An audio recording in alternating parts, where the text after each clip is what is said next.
Um, and then we can talk about some more messed up pre-orders here soon, because we're going to talk about the PlayStation Oh. event. This was an interesting one. I don't think there's ever been such a hype event that left people so confused based on the info that came out just after the event. Yeah, it's So this weird. event was wild. We're not going to talk about every game. We're not even going to talk about most games because, like, about Call of Duty, No, we whatever. should talk about Call of Duty because you should support Activision since they abuse their employees and well, take advantage of children and their families' money.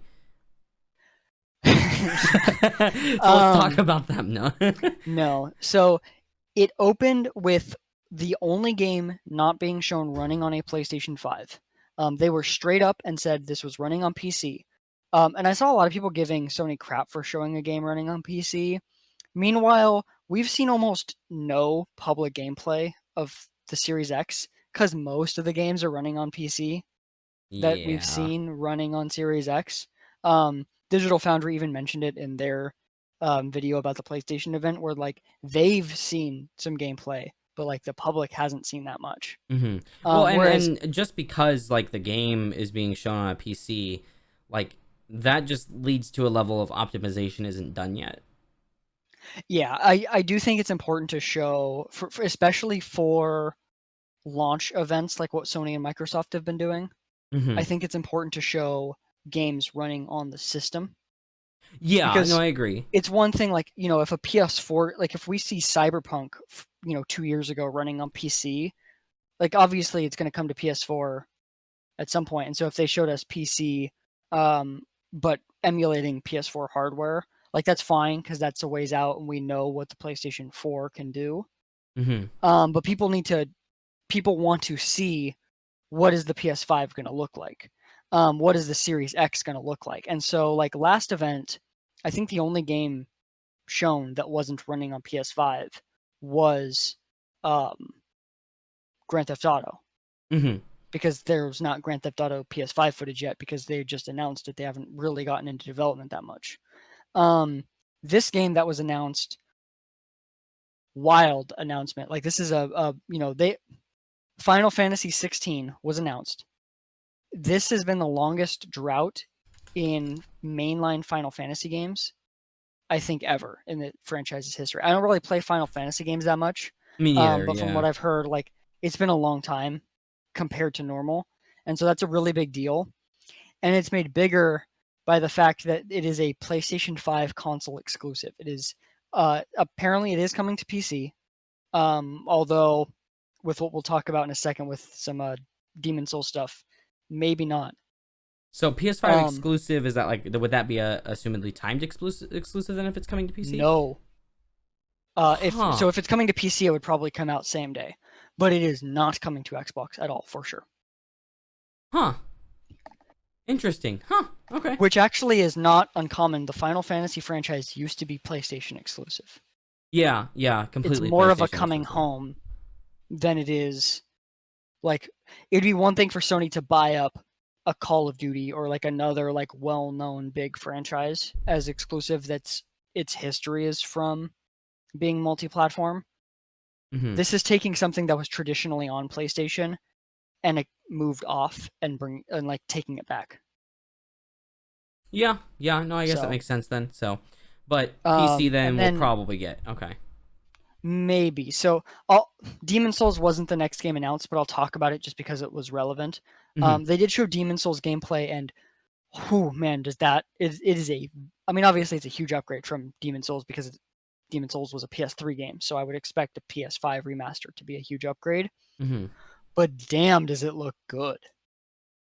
Like, I'm not gonna get it because I don't really care about the Souls games, but graphically, it's fucking great. They've always done a pretty good job with graphics too, so Yeah. I think. And um, while some of the first party PlayStation titles are cross generation, Mm-hmm. Demon Souls is not.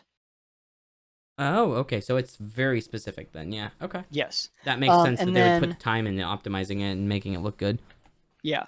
And then if you compare one of the scenes in their demo that they showed with that exact same thing happening on PlayStation 3, Mm-hmm. On PlayStation 3, the load time for that quick travel option was 10 seconds ish. On PlayStation 5, it was 0.86 seconds. That's gonna be a That killer thing, man. that is where Sony says their, like vast upgrades, because like on PC, generally when you switch to even an NVMe SSD, you don't get 90% of that load time gone. You get 50 to 70% depending on the SSD. Yeah, right. And so that's where like those other optimizations really help, and where RTX IO and things can really help down the line, is helping improve the other bottlenecks along that loading path. Yeah, yeah, and I'm excited Um, that there's at least some level of work being done with that on PC. But yeah. Um, but yeah, so the reason that I bring this up in context of Final Fantasy is the ending of the trailer for Demon Souls during the event said that it was coming to other like consoles and PC later, but it essentially indicated that like it was like essentially saying it was exclusive to consoles or to PS5 for now, which indicates it's either coming to PS4 later or it's coming to Xbox. But Sony came out and said no, it's just on PS5, not PC, not console, not huh. other console. And so if there was that mistake, people are wondering if the Final Fantasy one might have been a mistake, although it's running on PC. I mean, obviously it has to run on PC if they're developing the game. Well, and But aside from that, I like, mean the hardware, like, it's not like we're dealing with cell processors anymore. yeah. And Sony has been more open to some of their games being on PC. And so if they're We've just seen buying that. exclusivity, Yeah, because I mean, like at that point, yeah, you're because PC is not really competition to the consoles in some ways. Like when you start to factor in pricing and value and stuff like that, it's like, you know, yeah. they're different. They're kind of different categories in some ways. So, I don't know. We'll see. I'm not a Final Yeah. Fantasy person either, though. So, who knows if we'll actually continue to follow that story. Yeah. And then the next game that was announced, and this was one of the most hype for me. Or not announced. They've already announced Spider-Man Miles Morales, but they showed gameplay, and it Yeah. looks fucking great. So Like the in scene that they general or showed, graphics specifically? both. Okay. I mean, obviously there's only so much they can do with um, graphics in like a big open world game. Mm-hmm. Um, and this is a smaller title. Yeah. It should be noted that this is not like a full AAA experience. Right. It is not going to be like a couple hour experience, but it's probably going to be like its main story mode will Isn't like probably be particularly like long. 10-ish hours is the assumption, which it's funny that we say that that's not AAA now, because BioShock Infinite was 8 hours, and I was very happy with my $60 purchase of that game. Yeah. But this is where we get into another interesting topic of discussion with the consoles. So you and I have talked on the show about rumors of console games going up in price, and we both have talked about how we think that they should. Yeah. This is the first game that we got confirmation was going up in price, even though it's a cheaper game. So the way that this is being priced is the base Spider-Man Miles Morales game, if you just want that, is $50. Whereas if this was not coming to next gen, it would probably be a $40 title. And then the ultimate launch edition of this game includes the previous Spider-Man game, the 2018 version, remastered for PS5, and that is $70, which is now the new top end price for AAA titles on PlayStation 5. Demon Souls is also $70. Yeah, and so I'm actually really happy about this. Like you said, we've talked a lot on the podcast actually about, games needing to be more expensive, right? Like development costs have been going up for, they just have been going up, period, ever since gaming's really started, and yet we're in a position where $60 was a norm set 20 years ago. Yeah. So Um, and it's like good to when you see. look at the pricing, realistically, even with the jump to $70, games are cheaper than they were when the price first jumped to 60. Yeah, no, yeah, they're really high value, and that's where we've talked about it, so I won't get into long detail, but that's where people are like they complain and make the hamburger memes about how you're just getting the bun when you buy the game and the DLC's all the parts inside.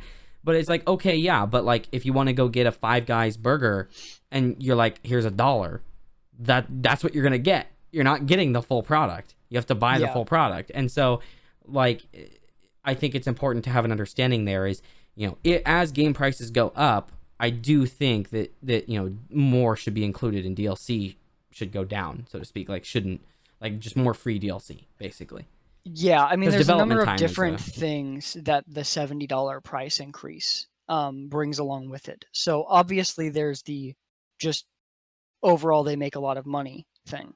yeah Um, but then there's also the when games are so relative for the entertainment medium, like cheap, you don't pay $60 for 40 hours worth of movie theater time. You pay $60 for 10 hours worth of movie theater time.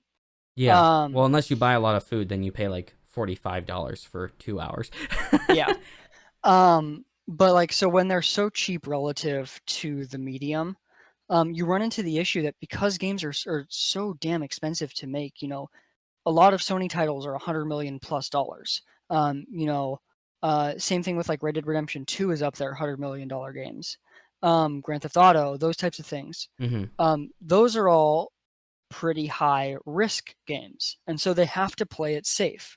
If you and people have been complaining for a while now that too many games feel cookie cutter, they feel safe. They don't ever take risks anymore.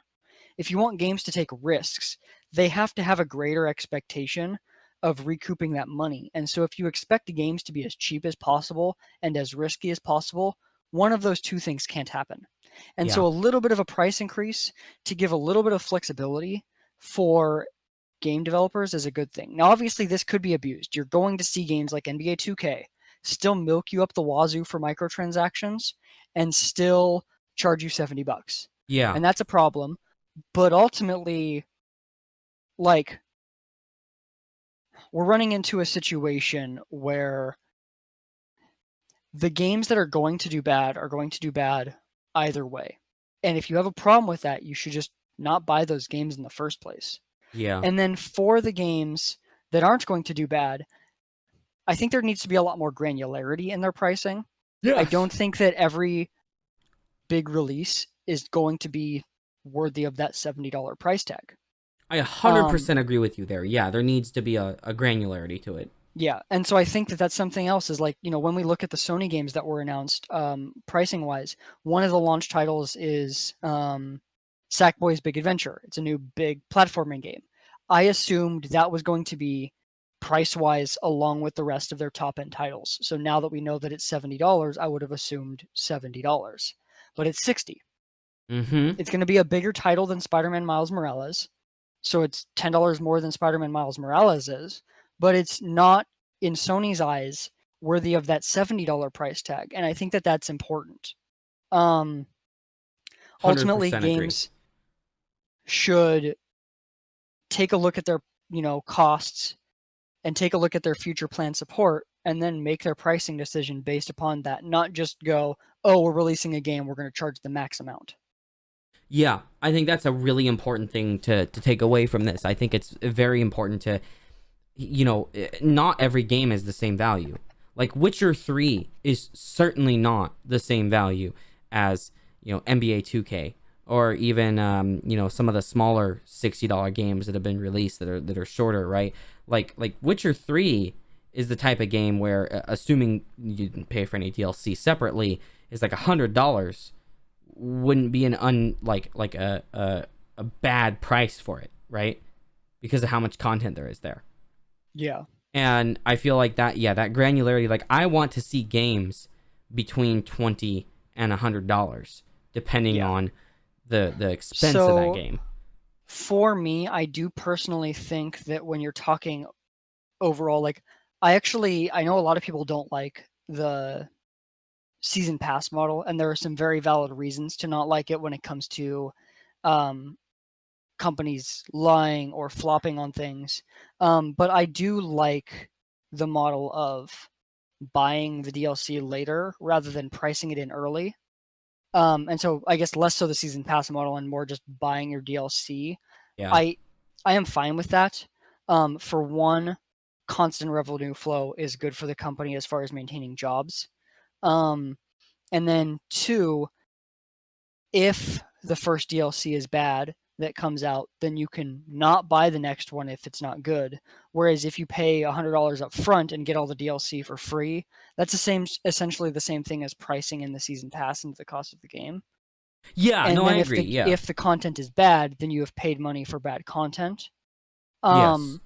So I'm fine with the DLC model. I just think that overall games should go up in price because, like, one example, Assassin's Creed. When Ubisoft is not doing a price jump for their first wave of games, like any of the games that are going to be on current gen as well as next gen, they are not price increasing. Mm-hmm. I already think they should get rid of it, but when they price increase games, if they're still doing that bullshit of balancing the game around a paid extra XP option, like Assassin's Creed, they Yeah. did that. Oh That is man. some bullshit already. And if Yeah. they're still doing that with the price increase, that's some serious bullshit. You definitely should not buy those games. Um, but this is the time for them to get rid of it if they're still doing. I mean, they should just get rid of it anyway. Again, but the price is increasing. Reassess how you price your games. Yeah, I think that's I entirely agree there. I agree that the DLC model is fine. But I also agree, like I was kind of going along with that point of um you know, games, you should get the whole game when you pay for it, even if it's more Mm-hmm. expensive, that's okay. And like Cyberpunk, if it's $70 or $80, like I It's think going to it's be fine. 60. It's probably going to be 60. But you get my They already point. said. Oh Yeah, yeah, they that's said right. that they That's are right. They not did. price Yeah. increasing. Yeah. Yeah, but like I would have been okay with it. Yeah. Right? Like that's the point there. And you know, especially with games where we've seen like some of the stuff that EA has done, you know, with Battlefront, where it was like 4,000 hours or $4,000 to unlock everything on average. Like that's where it's kind of like you feel like you're not really getting the whole game. Yeah. And it's like this is another thing too about the pricing.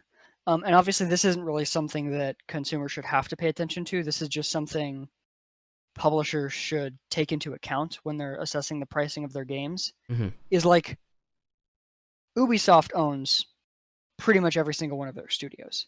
EA owns a large portion of their studios. So when they publish a game, obviously they have to pay out money to shareholders and all that bullshit. But like they should ultimately, I feel like they should be pricing it less because they're not paying a third party entity for publishing. Then like if you know, like CD Projekt Red is obviously releasing their game on GOG, but I'm pretty sure they're working with a separate publisher to do the actual distribution of like the physical copies of games. Yeah. Because they're not publisher level big yet. Um, and so with that, like if they charged extra in the areas where they or in the situations where they had to work with the publisher, that's also a reasonable thing. Whereas like when they're releasing it on GOG, they don't pay any of the 30% split, so they're getting the full $60. Whereas when you buy it through a publisher or through PlayStation Store or whatever, they're losing a decent chunk of that sale. Yeah, no, that's a good point as well. And I think that emphasizes more that we definitely need some level of granularity. We need a range where games can fit in.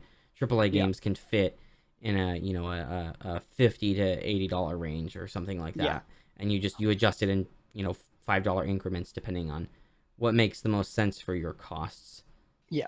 And then going back to Spider-Man real quick, one last thing I want to, or a couple things I want to add. So that Ultimate Launch Edition, which includes Spider-Man Remastered for PS5, what a killer deal! If you have not played the Spider-Man game before and you're just like picking up a PlayStation 5 and you haven't had a PS4 before, $20 extra for Spider-Man, and not just for Spider-Man. If it was just for Spider-Man for PS4, like that's pretty much what you pay for it now. But to Yeah. get it remastered with ray tracing, improved character models, improved animations, denser worlds, It's a all big of that, remaster. Yeah. like, yeah, that is a killer deal. And that includes all of the DLC, albeit the DLC for the Spider-Man game was kind of trash in my opinion. Hmm. Um, but the core game is amazing. $20 additional to get the remaster is well worth it. That is the version I'm buying, even though I've already played Spider-Man. Yeah. I'll just sell my copy because I buy the physical discs. So I'll just sell my Spider-Man for PS4. Yeah. Um, then the next game that was announced, and this is probably the last game I'll talk about, Harry Potter. They finally announced the Harry Potter RPG. Wait, did they finally This make a game about you? Is that what you're saying? no, so Oh. this is actually not about Harry Potter the character. It's about Ah. Hogwarts, and it's an RPG where you make your character. Okay. I'm Um, kind of now I'm interested. Now I'm gonna look this up while you're talking about it. yeah, it looks good. I'm excited, but there's a big issue about this game, and unfortunate for the developers, the franchise, and the fans, because J.K. Rowling is rightfully getting a lot of hate, and a lot of people are really unsure about buying this game because they don't want to support her, but they also really want to support the developers who have been working on this for years, and they also really want to support what looks like a great game so far. Um, but J.K. Rowling is using her platform and her money to hate on trans people because she Yeah. doesn't understand anything.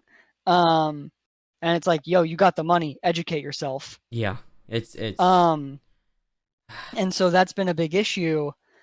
So she has no direct involvement. Obviously, she's going to make some money because it's her franchise. There's no way that they're making a Harry Potter game without her profiting. yeah. But like she had no say in the story. Hilarious tweet where somebody said it was obvious that she had no involvement in the game because when you're building your character, you pick your gender. Yeah. Um, but I just don't get her. Like she just needs to chill. And like thankfully too, the actors that were in the movies have all been like great people. You know, Daniel Radcliffe has been a big advocate for trans rights, Yeah. as an example. And so it's like the fan base and the actors both said like we're not going to let you ruin the books and the movies for us. But the issue is like she might still have ruined future content for a lot of people. That's a good point. Yeah. You know, especially if you or a really close one are transgender and you're dealing with, you know, seeing her say that, like it might be really hard to go play a game even if you're like willing to deal with the whole she might get some money out of it. Like for some of those people it's going to be hard to play that game in that context. Yeah. Yeah. No, I think that's a good point to bring up, and it's unfortunate that that's happening because, like, I'm looking at the trailer right now, and it looks fantastic. It looks Yeah. really really interesting. Now, to transition away from the sadness, is it PlayStation exclusive? No. Oh, Series X, PC, and PS5. interesting. Okay, all right. So I don't know. I gotta say though, with some of the titles coming out and stuff, I don't know if I could realistically spend more time on gaming, I might buy a PS5. I don't know. I have it on pre-order. yeah, you do. So I You mean, did not pre-order it not on for. Amazon. I did pre-order it, not for myself. You know, I pre-ordered it in case somebody wants it, but I don't know. Maybe I just won't cancel it. Or in case Calvin's gets canceled again, since he had Oh my GameStop gosh. pre-orders get canceled before. Yeah. You know what I don't get is like I don't know, like for me I want it, but then I'll get it and I'll just not use it enough to justify it. So for the Switch has been the only console that I've really done that with. So Mm-hmm. I don't know. But I mean, I do use the Switch on my TV, so it could be worth it. I don't know. Yeah, I mean, the thing for you is that you generally don't try that many games. Yes. And I think if you decide to start doing that, then that would be one thing. And it's not like I can't let you borrow a decent amount of games, so you don't have to pay for them until you're sure you're going to want to play them. Mm-hmm. Um, but like, if you're willing to do that, I think you would really like a lot of the Sony exclusives, for example. You would Probably. love God of War. Yeah. You It's would also a love that matter game. of, I have loved God of War. It's a matter of carving out time that, it's like time can be used for something else too, I don't know. But Yeah, I mean, yeah, it's just a matter of like, do you replay another game again, or mhm, play a long-standing game, or do you yeah.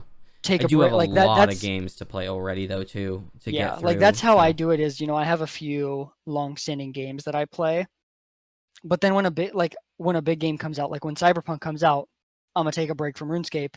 Um, the issue for me with Cyberpunk is it comes out the week after the PS5, so I'm gonna have to power through Miles Morales and then play Cyberpunk.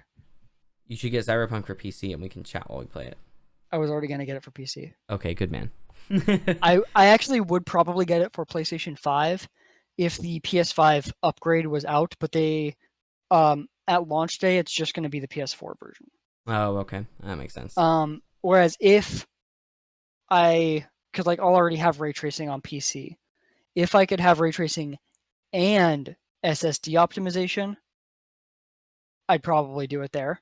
Yeah. Um, but Yeah. yeah, I'll just get it on PC. Plus, I can give CD Projekt Red more money if I buy it on PC. So Yeah, yeah, buying it from GOG too, supporting DRM free. I think that's important. yeah, So, for those that don't know, CDPR runs GOG. yeah, yeah, I think that's important. I think that was So something that took me a long time to realize, and I was like, oh, that makes sense. That makes yeah, sense. And I really like, I get everything I can through GOG. It's the first place I search, and having a universal launcher is really nice too. So, mm-hmm. I just wish that there was a way they could universally tap into chat because you have your friends list to see who's online and who's playing what, but you can't chat with them unless you open up the app for that. Yeah, I wish there was and an then API. and then if you do decide to buy a PlayStation 5, you'll obviously get PlayStation Plus. Well, they have something in PlayStation Plus that is a nice improvement. So at no extra cost, you get the PlayStation Plus collection, which is, I guess, it's not really something you should compare to Game Pass because they haven't really talked about it so far in the context of like a rotating library with brand new games or anything. What they're launching it as is essentially a way for people that didn't play PS4 who are switching over to PS5, or people who just didn't play a lot of these specific games, I guess, um, a way to play some of the biggest PS4 games, not the newest ones, but some of the biggest previous ones, um, at no extra cost. So That's it's really priced nice. in with PlayStation Plus. And somebody I saw online pointed out that is also a really good point about this is the the other thing that this PlayStation Plus collection does is it helps ease the transition for people that have a few physical games and are switching over to um, PS5 Digital Edition and still might want to play some That's a good PS4 point. games Yeah. And like for me, like because I'm usually a digital person. You know me. yeah, Now in this situation, because A, it's the one I pre-ordered, but B, because I know people, I would probably stick with the disc version so I can borrow games and stuff. But um, yeah. Well, yeah, and then the other thing is like there are still situations for console games versus not so much for PC, where obviously pretty much everything is digital. yeah, Um, but like for PlayStation and Xbox games, there are still a lot of times where you can get games for a decent amount cheaper if you buy them physically. One example being if you pre-order a number of games, including I'm pretty sure it's Call of Duty Cold War is one of them. If you pre-order it at Best Buy, you get a $10 reward certificate. And so if you're mm, essentially getting $10 off of, a couple big titles a year over the course of the system, that alone, not counting sharing games, not counting reselling, will pays for pay that for that difference. difference. Yeah, that's actually a really good point too. So as long as you're just a moderate gamer, not a heavy gamer, Yeah. even you can make that money back. And then And then real it's kind of quick, cool to have a physical item too. It takes up space, but it looks cool, too. So yeah. yeah. Real quick, I'll run through the games that are on the PlayStation Plus collection. Hmm. So you have Batman Arkham Knight, Battlefield 1, Bloodborne, Days Gone, Detroit Become Human, Fallout 4, Final Fantasy 15, God of War 2018, Infamous Second Son, Last Guardian, Last of Us Remastered, Monster Hunter World, Mortal Kombat X, Persona 5, Ratchet and Clank, Resident Evil 7 Biohazard, Uncharted 4 A Thief's End, and Until Dawn. That's a lot. That's a pretty good library. Yeah, that is a quality library, is I think one Yeah. of the important things to note there. So like There's a lot of crap included with Microsoft. yeah, Game Pass, like I love it. I'm glad I'm subscribed to it. Yeah. But there's definitely a lot of months where there's games that like a lot of games that come out that I just don't give a shit about. Yeah. Which is fine. Like for me, the reason that it's a good value is the first party titles, and I get to try out indie games that I otherwise wouldn't have tried because I wouldn't have put money on games that I'm unsure about. And then those devs get money.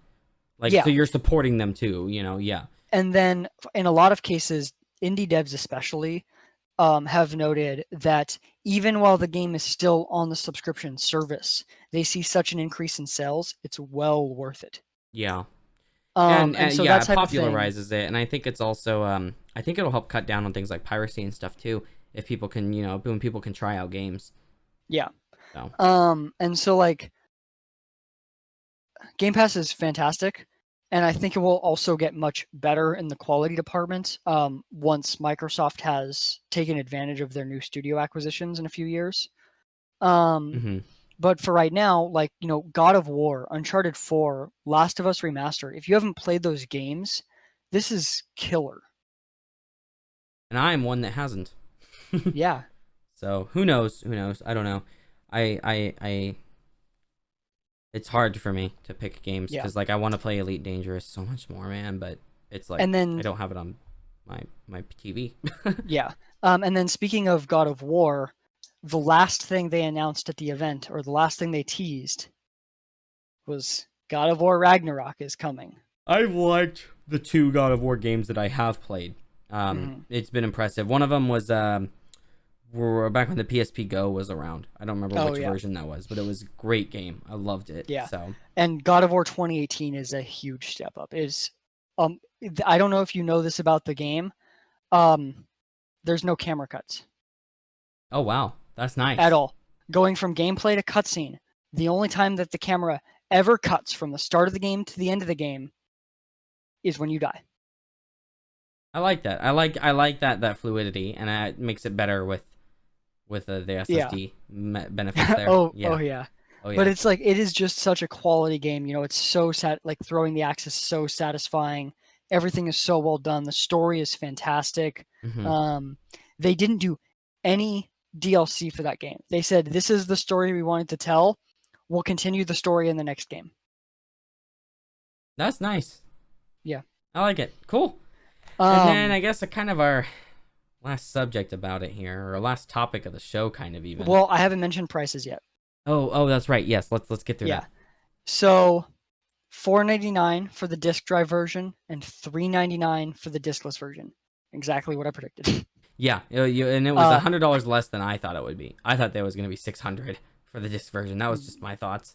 Yeah, no, I thought they were going to try and kind of push the discless, and when you push, if the pricing, like the pricing structure now, they're going to sell more of the disc drive version than if they had bumped both up $100. It would be all discless because of that price differential there. I think if they would have gone all discless, they would have just lost sales. Maybe so too. Yeah. Or if the discless would have been $500, I should say. Yeah, because $400 is a much more affordable range, even for like a Christmas gift for somebody potentially, or something, you know, family stuff. And what having it at $400 does is it changes the game for the Series S. So the Series S, obviously at $299, like it is a good value if you need a cheap system to play games on if you don't have anything to play right now. Yeah. But when you're comparing, if you don't care about the exclusives, let's say you're primarily looking at like Call of Duty, Fortnite, 2K, whatever, you know, a fairly typical gamer, FIFA, Madden.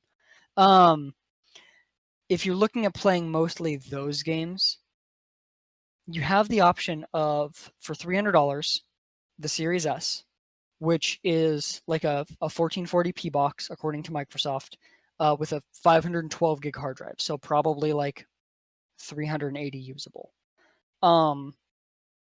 That's 2 or 3 games. Yeah. 3 games if you play Call of Duty, Fortnite, and FIFA, or Call of Duty 2K and Madden. For $400, you get a machine more targeted at 4K that will also do 3D audio without the need for Dolby Atmos speakers, and that has an 825 gig hard drive, so probably based on Sony's history of generally using up less of the drive than Microsoft, because I have looked into this, they do generally use 5 to 10% less than Microsoft. Like Microsoft will take up to 22 to 25% of your drive. Yeah. Traditionally, Sony has taken 20 to 14% depending on the system for the current gen.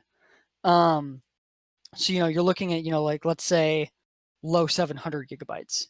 That's a very substantial difference in what you can have installed. You go from Call of Duty, Fortnite, and 2K to Call of Duty, Fortnite, Harry Potter, Spider-Man, and Grand Theft Auto. Yeah. A No, and much I think wider that's library. yeah, because there's a lot of people that don't just play one game at a time.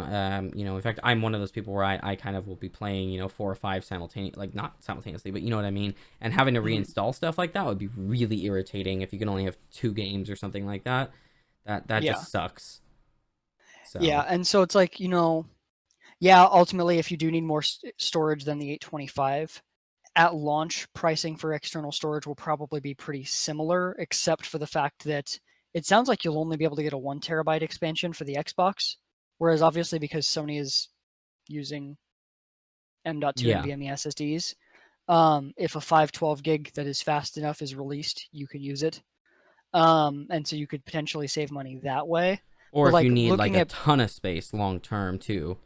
Yeah, but looking at like price per terabyte, at launch they'll probably be the same.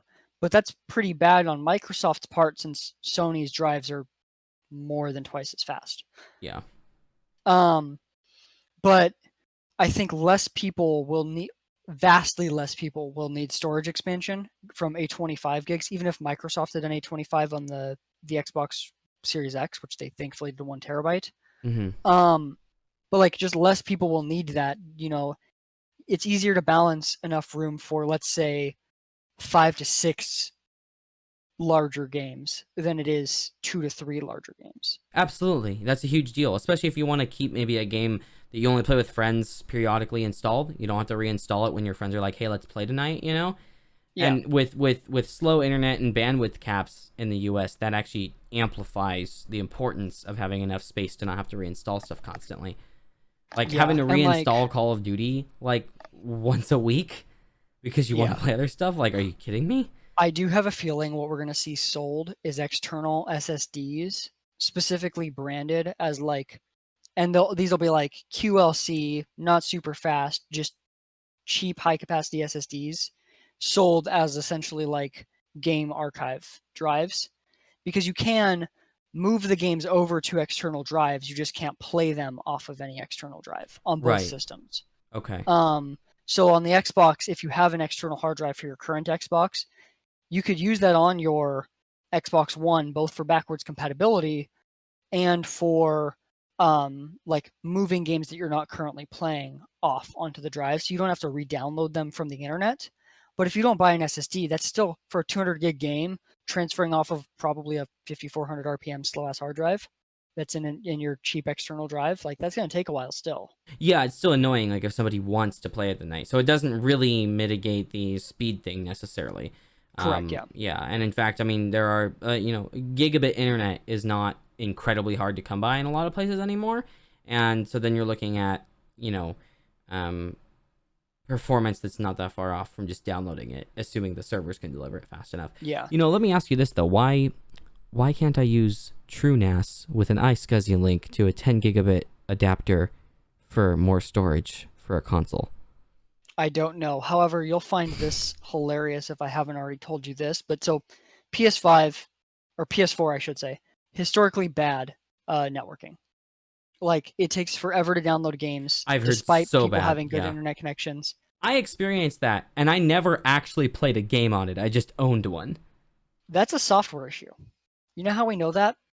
Oh, that's right. There is a method of using your PC over Ethernet and downloading the games faster by using your PC as a buffer for some reason. It's so weird. Yeah, It's something it to do with the makes way they built things there. It's either a software issue or it's a specific thing with how they have it configured on PlayStation, because when you're doing this and you're running the software, it's essentially something with changing, I think it's the size of packets it's allowed to download.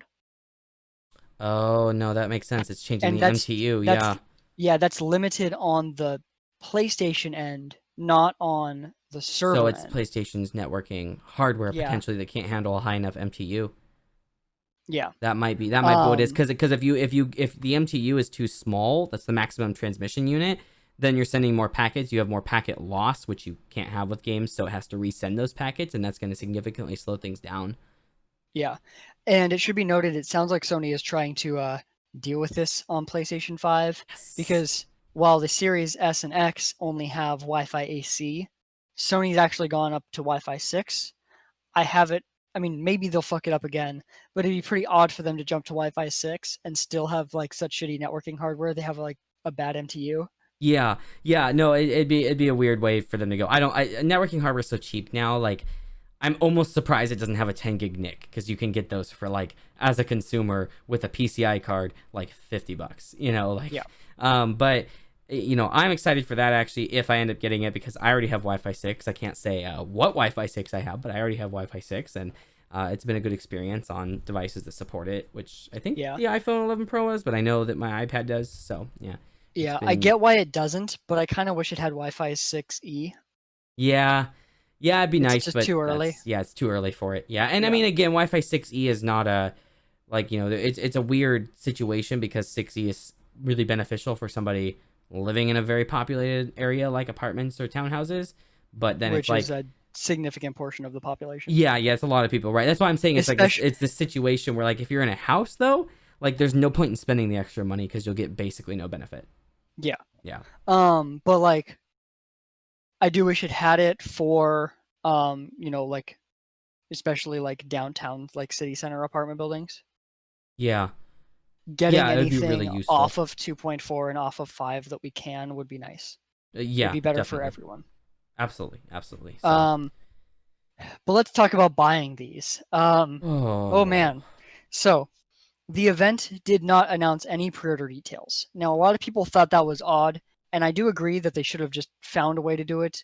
But the reason that they didn't probably comes down to the code name for this event.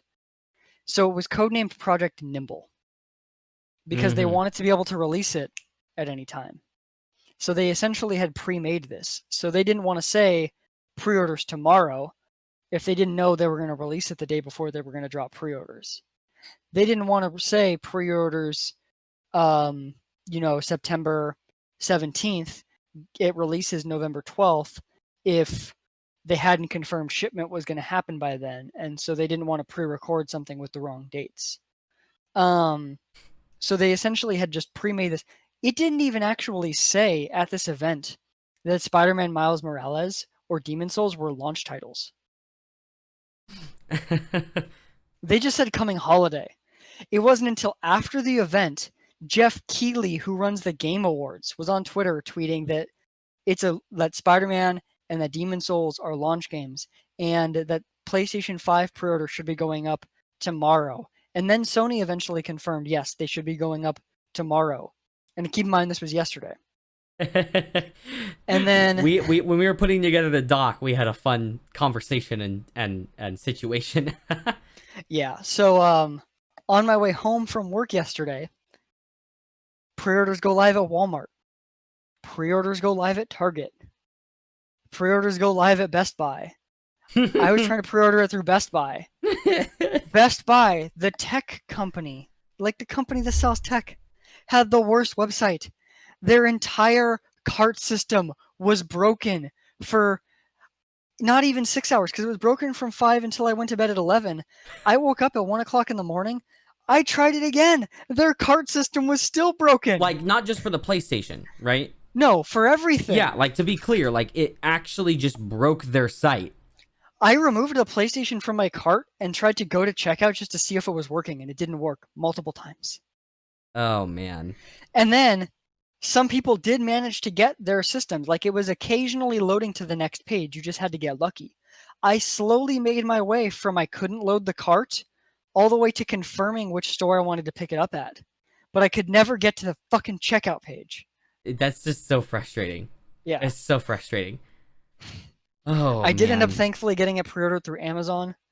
And Not so my did ideal I. choice. Yeah. Yeah. Funny enough too, and this is another example of how like Amazon, for example, fucked it up. Rather than what you would think would happen of the Amazon store listing for the PS5 going live and you going there and clicking add to cart. Instead, somehow somebody found a link for the PlayStation 5 discless and digital version. It was an add to cart for both products link. And that started circulating on Twitter. And so the secret was to add both of them to your cart and then remove the one you didn't want. Dude, it's so weird. I don't.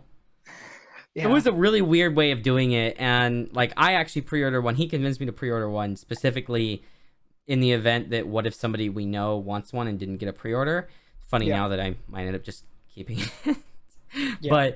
But yeah, it was really hard to get a hold of. I was actually surprised that I was still able to get one because remember I was trying to add the discless one, and then it went out of stock right when I clicked the button. Yeah. Yeah, so it's interesting. And then Walmart re-released pre-orders today, and they already sold out in less than a minute. Yep. Selling out of pre-orders So- that fast. And then, of course, it's like everything's doing that. Like, I'm trying to get a 3090 here. Come on. Yeah. Oh, man. Oh, boy. But yeah, that was the big PlayStation event. Yeah. Yeah. Overall, really good. A lot of chaos at the end and after. But I'm excited for Spider-Man Miles Morales. That's Pretty the main cool. hype. Yeah. And I guess at this point, comparing the hardware, it seems like it's kind of a no-brainer unless you want to pay for monthly to get the PlayStation. Because, well, okay, I guess what I'll say is like me being a PC gamer, right? I have zero interest in the Xbox. I might end up getting a PlayStation. And so Yeah, as a PC gamer, I think that's definitely the case because every first-party Microsoft game will be coming to PC. yeah. Well, So and you this is don't also need it like to the play Switch, exclusives. where it's like it's unique enough in some of the things it can do that it's worth potentially getting it with Yeah. the faster SSD, the better first-party games.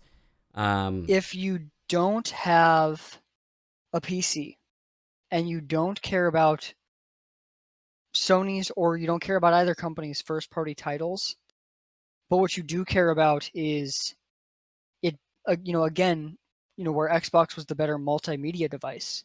If you care Mhm. about it for movie, like 4K Blu-ray playback with the 1X or just Dolby Vision video playback, or I guess more so Dolby Atmos theater experiences, because PS5 could do Dolby Atmos or Dolby Vision, it can't do Dolby Atmos. Yeah, yeah. Like Sony can't add that in if they have their own 3D audio solution. Well, it would add a lot of cost to do that too. Because I there's don't think certain that hardware I don't things think and that stuff. Adobe allows them to They might not. I'm run their own audio solution because Dolby Atmos is also specifically being launched for games. Yeah, and it's also I mean It's Dolby Atmos they advertise the crap out of it on whatever product it is. They wouldn't want like powered by Dolby Atmos and then it's not their stuff. yeah. Yeah. And especially when they're trying to do it for games. So, like, that's the thing is like Xbox's 3D audio solution for games is literally Dolby Atmos. Yeah. Whereas Sony doesn't want to use Dolby Atmos because, for one, Dolby Atmos doesn't use HRTFs, and two, it only works on Dolby Atmos hardware. And Sony is trying to open up 3D audio in as high of quality as they can to as many people as they can. And that obviously you have to balance a lot of things. And if that means building your own solution, that's probably what you have to do. Yeah. I guess the last thing I'll say before we get off is I'm curious how the UI is going to be because I have never been a fan of the PS3 or PS4's UI. It's been ugly. I don't like the whatever they call it, XMB or whatever. Yeah, my guess is it will be a cleaned up version of that, I don't think it's going to be vastly different. Because if it's Yeah. vastly different, like, what is it going to look like the Xbox? I don't know. I like the Like at this Xbox point, design. like if they change it, yeah, but they don't want it to be too similar. Mm-hmm. Yeah, we'll see. Um, I've seen some mock-ups that were like modifications on the Sony UI that were so much better, despite overall being pretty similar. Mm-hmm. So I think that there is ways that they could make it look a lot better. Okay. Well, And work a lot better. And I do think that having an SSD will help it not feel as slow. yeah.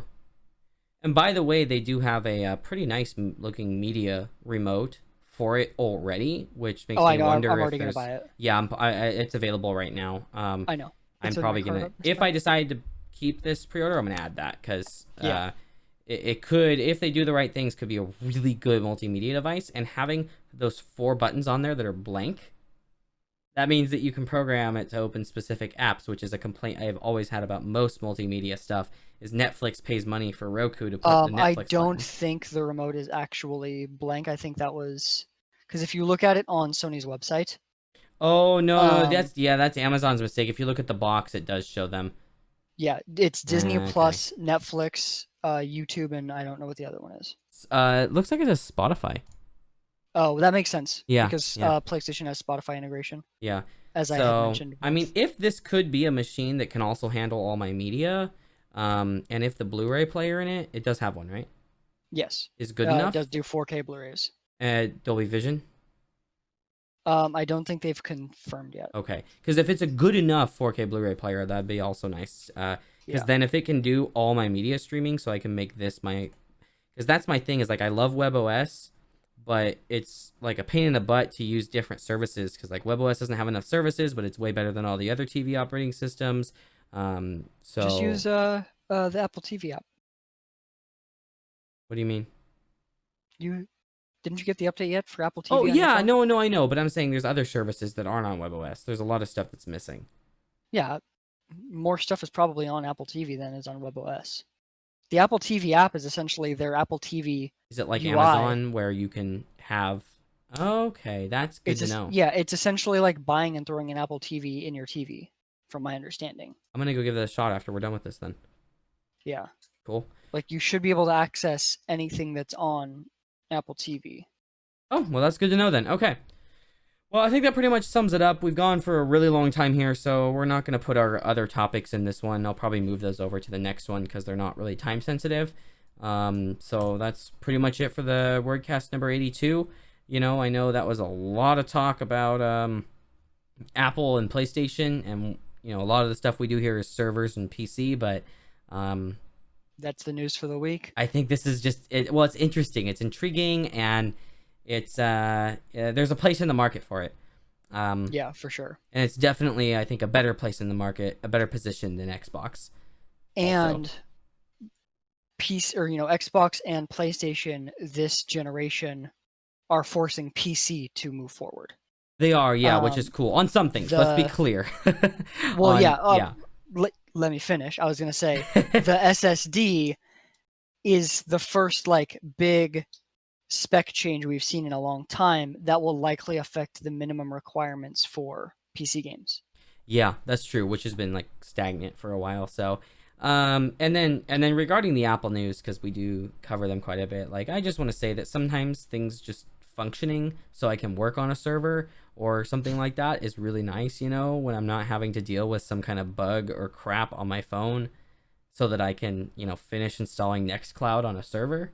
Yeah, it's Yeah. there's a place in the market for that too. I also feel like we also have just covered them a lot recently because they've announced a lot. I mean, they had Yeah, WWDC, they had this, they've had some big events yeah, multiple times, and there's a lot of rumors before them. and I don't After the think like. Go ahead. after the iPhone event, like we'll probably cover them a couple times in the next few weeks because of the iPhone event upcoming and the Yeah, rumors around that. But after that, it's like they're probably not going to have anything until the iPad Pro and the new Macs. yeah, and I think just it's fun to cover something interesting, and it'll be really excited to see the new Macs to see how that goes Yes. for Yeah. ARM. So, it's just people like to have the flame wars, but I think there's a position in the market for most products. Yeah. You know. Ultimately, if you like computing and you like PC gaming, the consoles and Apple switching to ARM, and in fact, Apple and their tablet focus as well, realistically are changing PC gaming in the console case and computing in general for It affects you, normal yeah. users. Yeah. Yeah. It affects the whole industry. Yeah. And Nvidia buying ARM also definitely affects the whole industry. I'm so excited to see what comes of that, man. Yeah. It is awesome. Well, I think that's all we have this time, guys. So, thank you everybody for joining for WordCast number 82. Yeah, hopefully next week the air won't be toxic and it won't feel so dry and I Oh won't man, Portland's so feel, bad right now. yeah, my throat's so dry and I've drank so much water. Me too. It's gross. It's really gross. Like the AQI is still really bad here. Yep. Well, thank you everybody.